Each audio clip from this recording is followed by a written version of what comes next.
Everybody, amprepairguy.com. There's my phone number and my website. Okay, so tomorrow's Thanksgiving.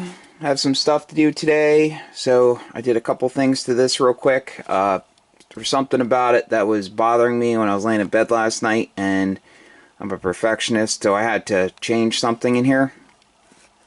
I wound the output safety choke. I sometimes see custom amps with no safety choke. That's really important because if you ever had a plate blocker fail and DC on the output network, which would end up going onto the feed line, you know, that will bring it to ground and put a short on the B positive, you know, and the plate supply, which would pop the breaker, the line breaker, or a fuse if you had a fuse in series with the B positive. So I wound that. Same way as the plate choke, well, same, less inductance, but used number 8 brass screws, countersunk the heads. One end is connected to the load tuner, the other end to ground. And here's what was bothering me. This connection right here was very rigid, so what I did was I made a new strap, and I took a piece of the braided material, folded copper over on the end, soldered it, and punched a hole so it slid over the center conductor, soldered really well, and the other side is secured with a screw and a kep nut and soldered to that strap. So if this panel were pushed in a little bit, see the flex.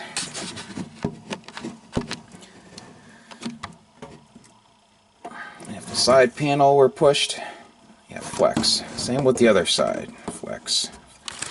So these relays are extremely expensive, and you can't, you know, they no longer make Jennings ones, so these are genuine Jennings. They were brand new, so now they're isolated, so there's no chance that these terminals will get damaged. So next thing I have to do is set the feed through SWR, set the L-Pi coils.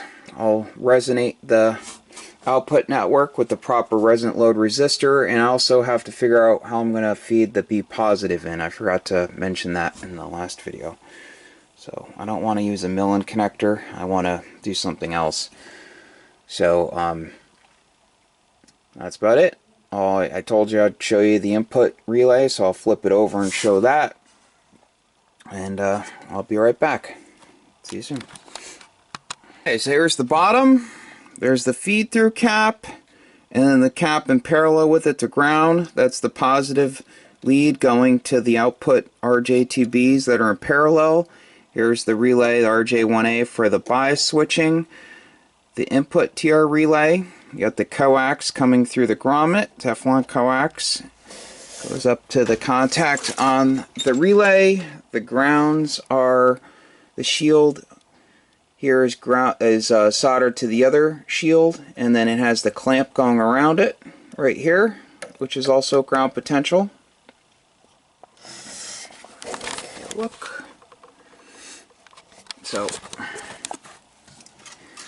I still have to connect the shafts to the air variables on the input, and also the shafts for the vacuum variable capacitors for the output network, and then do the feed through. But I'm done. I have a lot to do today to prepare for Thanksgiving. So thank you for watching.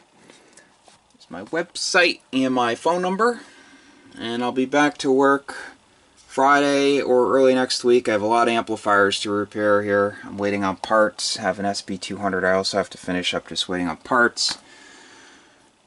There's lots of stuff to do. So I hope everybody has a safe, happy Thanksgiving.